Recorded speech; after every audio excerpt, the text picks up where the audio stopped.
सध्या पंढरपूर नगरी ही आता गजबजलेली आहे। सगळे वारकरी पंढरीच्या वेशीवर दाखल झालेले आहेत आणि अर्थातच विठुरायाच्या दर्शनाला लाखोंची भक्ती ही पंढरपुरात आता एकत्रित आलेली आहे।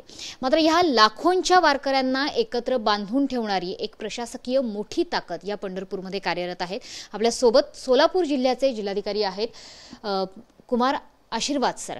कुमारजी, तुम्ही खरं तर बिहारमधून पासआउट झालेला आहात, त्याच्यानंतर महाराष्ट्रामध्ये तुम्ही तुमची सर्व्हिस करता आहात आणि सगळ्यात महत्त्वाचं महाराष्ट्रातल्या एका अशा वेगळ्या प्रसंगाला किंवा अशा वेगळ्या एका मोठ्या इव्हेंटला तुम्ही आता सध्या सामोरे जात आहात की जो महाराष्ट्राच्या भावनांशी जोडला गेलेला आहे। तर सध्या पंढरपूरमधलं वातावरण काय आहे, प्रशासकीय सोयी सुविधा कशा आहेत, कुठल्या अडचणी सध्या तुम्हाला जाणवत आहेत? जसं आपल्याला माहिती असेल 11 तारीखपासून आमच्या जिल्ह्यात जे 10 मानाचे पालखी आहेत त्यांचे प्रवेश सुरू आहे, त्यांचे आगमन सुरू आहे। 10 तारीखला ज्ञानेश्वर माऊलीची पालखी आमच्या जिल्ह्यात आली, त्यानंतर 12 तारीखला सराटी पूलपासून संत तुकाराम महाराजची पालखी सुरू झाली। आता हे 10 मानाच्या पालख्या सोडून मराठवाडा विदर्भकडून आमच्याकडे बरेच, मला वाटते 1,500-2,000 दिंड्या पण येत आहेत। आजच्या दिवशी जवळपास 18 ते 19 लाख लोक आमच्या जिल्ह्यात आहेत आणि 6 ते 7 लाख लोक त्यांनी दर्शन घेऊन निघालेत। पण जसा मी सांगितलं होता, यावर्षी आमच्या जिल्ह्यात रेकॉर्ड नंबरमध्ये वारकरी आलेत। आमच्या अनुमान आहे की 20 ते 22 लाख तो फिगर शेवटची ते क्रॉस होईल। पाऊस खूप चांगला झाला आहे आमच्याकडे। जूनमध्ये सरासरीचे 227% पाऊस झाला आहे आणि पूर्ण महाराष्ट्रामध्ये 140% पेरणी झाली आहे आणि जी आमची वारकरी आहेत त्यापैकी 90% शेतकरीच आहेत, त्यामुळे हे वाढ झालं आहे। आता हे खूप आनंदाची गोष्ट आहे, पण यासोबत आमच्यावर जे ताण असते, जे भार असते आणि जे जबाबदारी असते तो पण आता खूप मोठा झालेला आहे। सोयी सुविधाच्या जर आम्ही हे केले, नंबर 1 सोयी सुविधामध्ये आपल्या सेफ्टी आणि डिझास्टर मॅनेजमेंट असते, कारण एवढा माऊलीच्या पालखीमध्ये 5-6 लाख लोक असतात, ते पायरी चालतात, त्यांच्यासोबत 1,500-2,000 ट्रक्स असतात ज्यामध्ये त्यांचे सगळे सामान असतात। ते सेफ्टी खूप मोठा आमच्यासाठी पॅरामीटर असतं। क्राऊड मॅनेजमेंट खूप मोठा भाग असते। जर क्राऊड मॅनेजमेंट, कारण चेंगराचेंगरी व्हायला फार काहीच नाही लागते त्यामध्ये। आता दुर्दैवाने आता उत्तर प्रदेशमध्ये हाथरसमध्ये झालं आहे आणि जर तुम्ही त्याचं कारण शोधला तर असा काहीच मोठा नाही घडला होता, एक छोटासा इन्सिडेंट होता आणि त्यामुळे चेंगराचेंगरी पसरली आणि जे मला वाटते की 110-120 लोक ते दुर्दैवाने त्यांची मृत्यू झाली। तसा प्रकार कुठल्या प्रकारचा असा अपघात नाही झाला पाहिजे। नंबर 1 त्यावर आमचे भर असते। त्यानंतर त्यासाठी काही विशेष उपाययोजना करतायत तुम्ही, काही व्हॉलेंटियर नेमलेले आहेत आणि सगळ्यात महत्त्वाचं या अनुषंगाने चेंगराचेंगरीसारख्या घटना होऊ नयेत ही मुख्य जबाबदारी गर्दीची सुद्धा आहे। तर वारकऱ्यांना सुद्धा तुम्ही काय आवाहन करणार आहे आणि प्रशासनाकडनं काय उपाययोजना केल्या जाणार? यामध्ये कसं आहे ना, सुदैवाने जे वारकरी जे संप्रदाय आहे, जे भक्ती मुवमेंट पासून हे जे निघाले आहेत ते खूप सौम्य आणि खूप एक सॉफ्ट संप्रदाय आहे। त्यामध्ये कुठल्या प्रकारचे अग्रेशन आहे, जर तुम्ही लक्ष दिला, जर एक वारकरी आणि दुसऱ्या वारकरीमध्ये टक्कर झाली चालत चालत, कोणी कोणाला काही माऊली माऊली सांगून ते पुढे जाणार, तो हा असा असल्यामुळे आमच्या जे ताण असते क्राऊड मॅनेजमेंटमध्ये फार कमी होते। तरीसुद्धा वेगवेगळे टेक्निक्स आहे। एक जसं आहे तुमच्या होल्ड अँड रिलीज टेक्निक, मतलब जेव्हा ते महाद्वार घाटपासून ते आंघोळ करून जे मंदिराकडे जातात ते तुम्ही एक सोबत तुम्ही नाही पाठवू शकतात, तुम्हाला काही लोकांना थांबवावे लागेल, 1,000-2,000 लोकांना सोडावे लागेल आणि ते थोडा पुढे गेल्यानंतर नेक्स्ट जे पुढच्या टप्पा आहेत 1,000-2,000 ते लोकांना तुम्ही सोडा। तर ते गॅप क्रिएट झाला पाहिजे। एक मला खूप इंटरेस्टिंग वाटला, एक चांगला जे टेक्निक यूज करतो आपण, मतलब डिझास्टर मॅनेजमेंट आणि पोलीस प्रशासन, की जेव्हा ते घाटवरून ते वरती जात आहेत तर ते रामकृष्ण हरी किंवा माऊली तुकाराम असं सांगून पोलीस स्वतः त्यांना प्रोत्साहित करते की सगळे लोक हात उभे करा। आता जर तुम्ही दोघा हात उभे केला ना तर तुम्ही धावपट नाही करणार, नॅचरली तुम्ही तो नाही करू शकणार। बाकी जे नॉर्मल जे डिझास्टर मॅनेजमेंटचे जे नॉर्मल टेक्निक्स आहे तो सगळे आहे की तुमचे जे टीम आहे तो ट्रेंड असला पाहिजे. चेंगराचेंगरी झालं तर नेमका करायचे काय, चेंगराचेंगरी जर झालं तर त्याचे टेक्निक असं असते की ते कंट्रोल इमिडिएटली जिथे चेंगराचेंगरी झाली आहे ते इमिडिएटली तुम्ही सेग्रेगेट करा, नाही तर ते पसरणार. असं समजा की हा स्पॉटमध्ये चेंगराचेंगरी होत आहे आणि त्यामध्ये 30-40 लोक इन्वॉल्ड आहे. इमिडिएटली तुमच्या टीमला तिथे पोहोचून पोलिसला त्या ठिकाणी एक ह्युमन चेन बनवून की जे चेंगराचेंगरीचा स्पॉट आहे त्यामध्ये कन्फाईंड असला पाहिजे, तो पसरला नाही पाहिजे. आणि एक वेळी कन्फाईंड झालं त्यानंतर तुम्ही त्याला कंट्रोल करू शकता. तसेच तुमचे सगळे इक्विपमेंट जे आहे ते वर्किंग असलं पाहिजे. ॲक्च्युली यापूर्वी माझी पोस्टिंग गडचिरोलीमध्ये होती सीओ जिल्हा परिषद म्हणून, आणि 2022मध्ये तिथे महापूर आला होता. तुमचे 2 नदी इंद्रावती आणि वेनगंगा हे दोघं 1 in 100 year flood level cross केले होते. महापूर आला होता. त्यावेळी आम्हाला तो कळला की तुमच्याकडे सगळे रेस्क्यू इक्विपमेंट आहे, पण ते सगळे एक सोबत असले पाहिजे. मतलब बोट कुठे आहे आणि तुमचे इंजिन दुसऱ्या जागा आहे आणि लाईफ जॅकेट तिसऱ्या जागा आहे, तो नाही चालणार. आणि ज्या तुमचे टीम आहेत त्यांना तो वापर कसा करायचे ती माहिती असली पाहिजे. खूप लहान लहान बारीक गोष्ट आहे, पण जेव्हा काही डिझास्टर घडतो, अपघात घडतो, ते हे खूप इम्पॉर्टंट हे असते. तसेच SDRFची आमची एक ट्रेन टीम आहे. बरेच व्हॉलंटियर्स आहेत जे डिझास्टर मॅनेजमेंटमध्ये आम्ही त्यांना ट्रेनिंग दिली आहे. क्राऊड मॅनेजमेंटमध्ये कसा पोलिसचे सहकार्य करायचे. आता यावर्षी आमच्याकडे 150 की 155 बोट्स आहेत, होडी आहेत, जे चंद्रभागा नदीमध्ये हे करतात. तर त्यामध्ये आम्ही प्रत्येकला 4-4, 5-5 लाईफ जॅकेट दिलं आहे की जे लहान मुली असतील त्यांना तुम्ही लाईफ जॅकेट घालूनच हे करा, आणि जर त्यांनी नाही केलं तर आम्ही बोट सीज करणार. लहान गोष्टी असतात, बट हे crowd management is the most risk factor as a disaster in this वारी. हा सगळे करून त्यावर आम्ही नियंत्रण करण्याचे प्रयत्न करतो. स्वच्छता हा खूप मोठा मुद्दा आहे वारीमधला. शौचालय असतील, त्यासोबतच महिलांच्या बाबतीतली आरोग्य सुविधा, यामध्ये सॅनिटरी पॅडचं वाटप असेल आणि प्रामुख्याने महिलांसाठीच्या असणाऱ्या शौचालयाच्या सुविधा, यावर प्रशासन कसं काम करत आहे? आता पंढरपूर शहरमध्ये जवळपास 4,500 कायमस्वरूपी टॉयलेट आहे, ज्यापैकी 2,036 सुलभ शौचालयाचे टॉयलेट्स आहेत, आणि बाकी नगरपालिका काही PWDने बांधला आहे 65 एकर कॅम्पसवर, आणि तसंच आहे. बाकी मोबाईल टॉयलेट जवळपास 2,000 आहेत.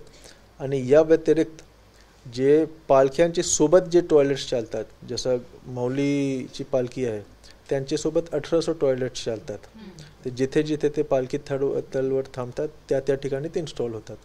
जवळपास 11 ते 11,500 एकूण टॉयलेट्स कायमस्वरूपी आणि तात्पुरते मोबाईल टॉयलेट्स हा वारीमध्ये इन्वॉल्ड असतात. त्याचे चॅलेंज कसं आहे की ते क्लीन कसं करायचे. आता त्यासाठी सफाई कर्मचारीची जी संख्या आहे यावेळी आम्ही 30% वाढलो आहे, त्यामध्ये 30% आम्ही वाढ केला आहे. आता एक्झॅक्ट आकडा सांगता येणार नाही, पण 17 टॉयलेटवर एक सफाई कर्मचारी आहे यावर्षी, तर त्यावर तुम्ही कॅल्क्युलेट करू शकता. एक शिफ्टमध्ये 8 तास ते शिफ्टमध्ये 17 टॉयलेट एक, तर तुम्ही 3 पट त्याला करू द्या. सफाई कर्मचारीची संख्या आहेत आणि त्यानंतर त्यांच्यावर त्यांचे सुपरवायझरची संख्या असते. यावेळी आम्ही सुपरवायझर जे कॅडर आहे त्याला तो कॅडरला आम्ही आमचे नियंत्रणमध्ये घेतलं आहे.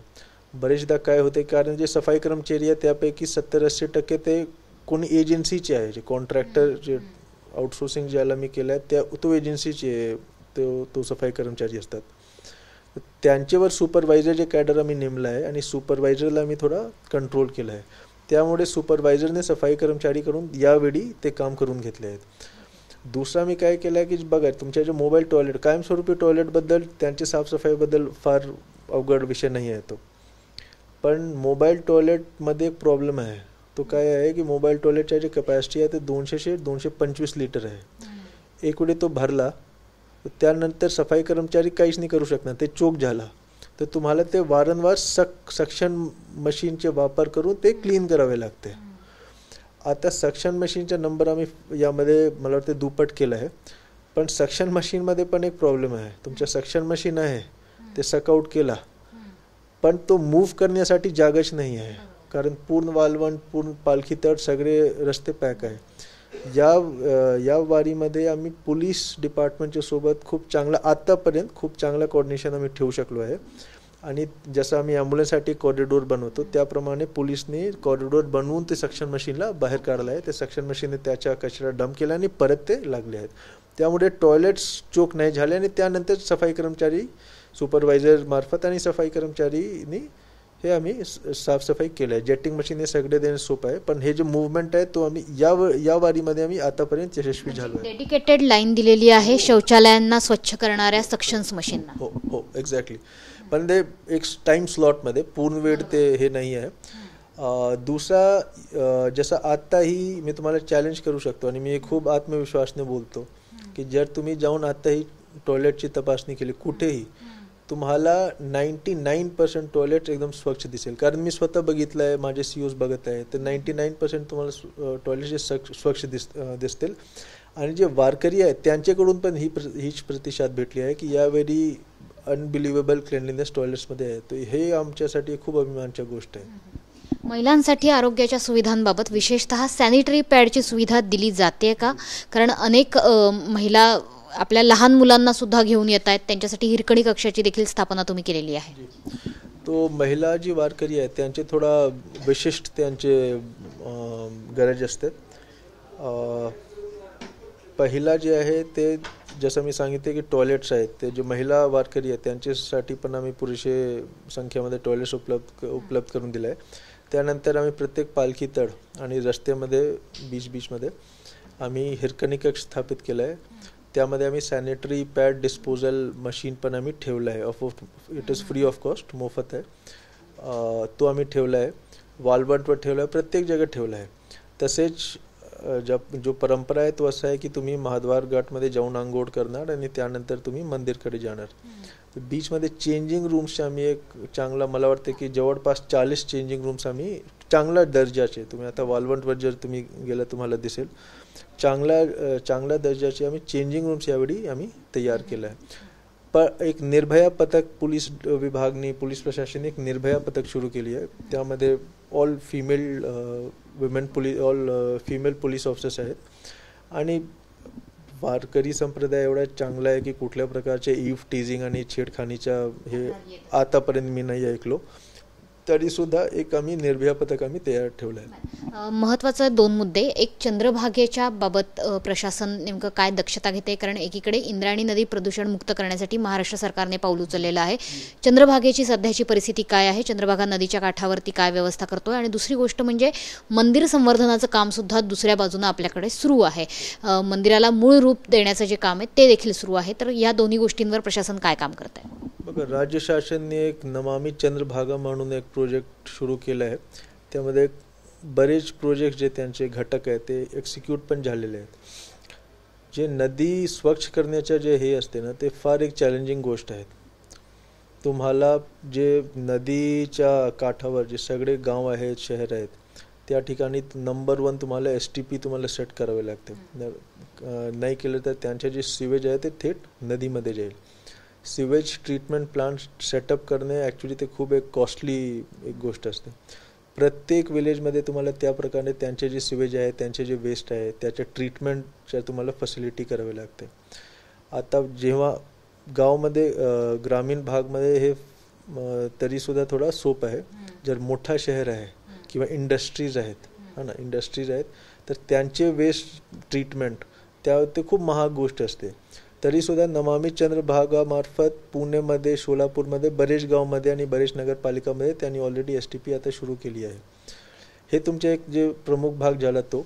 दुसरा, वारीमध्ये इथे एक परंपरा काय आहे, वारकऱ्यांचे त्यांचे जे कापड असते ते तिथेच ते पाण्यात ते सोडून देतात. त्यामुळे खूप प्रदूषण असते. आता जर तुम्ही जे पूल आहेत ते पूलवरून जर तुम्ही घाटमध्ये बघितला तर तुम्हाला सर्वात जास्त तोच दिसणार, जे कापड जे घालून हे करणार. तर आम्ही बरेच प्रयोग आतापर्यंत केला आहे. थोडाफार यश आम्हाला मिळालं आहे. मी हे नाही सांगणार की ते पूर्णपणे यशस्वी झाले आहेत. तरीसुद्धा कलश मंडळ आम्ही एक हे केलं आहे की आम्ही हे कलश आहे, यामध्ये तुम्ही तुमचे कापडे टाका. पण लोकांचे जे परंपरा असते त्यामध्ये बदल करणे सर्वात अवघड गोष्ट असते. हळूहळू नमामि चंद्रभागा एक मोठा प्रोजेक्ट आहे. हळूहळू आम्ही लोकांना आम्ही आवाहन करतो, अनाउन्समेंट करतो की हे तुम्ही नदीमध्ये हे करू नका, तुम्हालाच अंघोळ करायची असते. तर हे आव्हान आम्ही करतो. जनजागृतीचे बरेच फार जनजागृतीबद्दल चांगलं काम झालं आहे. त्याचे इफेक्ट किती होत आहे त्यावर थोडा एक डाऊट ऑफकोर्स आहे. तर हे सगळे आम्ही प्रयत्न करतो. मला वाटते की एक वेळी नमामि चंद्रभागा पूर्णपणे त्याची अंमलबजावणी झाल्यानंतर नक्कीच चंद्रभागा नदीच्या जे पाणीचा जे दर्जा आहे, जे क्वालिटी आहे, त्यामध्ये फरक दिसेल. चंद्रभागेचं रूप तुम्ही पलटू शकाल अशी आशा आम्ही देखील करतो. तर कुमार आशीर्वादजी हे खरं तर बिहारचे अधिकारी आहेत आणि महाराष्ट्रामध्ये ते आता त्यांच्या कर्तव्यासाठी रुजू झालेले आहेत. त्यांचा पेहराव तुमचा जो पेहराव आहे तो सुद्धा वारकऱ्याच्या वेशातलाच पेहराव आहे. म्हणजे प्रशासनातला वारकरी आम्हाला बघायला मिळतोय. हा नाही, जेव्हा मी 11 तारीखला जसं मी सांगितले माऊलीची पालखी आमच्या जिल्ह्यात प्रवेश त्यांची आगमन झाली होती, तेव्हा आम्ही स्वागत करायला पालकमंत्री, परंपरा असं आहे की पालकमंत्री आणि जिल्हाधिकारी ते सत्कार करायला, स्वागत करायला ते जातात, तुकाराम पालखी आणि माऊलीची पालखीची. त्यावेळी मी हे ड्रेस घातला होता, मला खूप आवडला. त्यापासून मी हेच ड्रेसमध्ये आता आहो. आणि मला असा 11 तारीखपासून आम्ही इथे पंढरपूरमध्येच मी आहो 11 तारीखपासून, आणि आतापर्यंत खूप सुखद आणि खूप शांताने सगळे गोष्टी सुरू आहे. तर माझ्या मनात एक सुपरस्टिशन बसलं आहे की हेच ड्रेस मला घालूनच राहिला पाहिजे. अशा एक वेळी 19-20 तारीखला हे संपेल, त्यानंतर मी माझ्या फॉर्मल क्लोथ्समध्ये येईल. त्याच्यामुळे बिहार आणि महाराष्ट्रातली जी खरं तर भारतातल्या या राज्यांमधल्या सीमारेषा आहेत, मात्र या सांस्कृतिक सीमारेषा सुद्धा वारीच्या निमित्ताने पुसल्या गेलेल्या आहेत. त्याच्यामुळे खूप खूप शुभेच्छा. धन्यवाद आमच्याशी केलेल्या या बातचीतीबद्दल. धन्यवाद मॅडम. रामकृष्ण हरी. रामकृष्ण हरी. कॅमेरामन अमित शिगवणसह मनश्री पाठक, TV9 मराठी, पंढरपूर.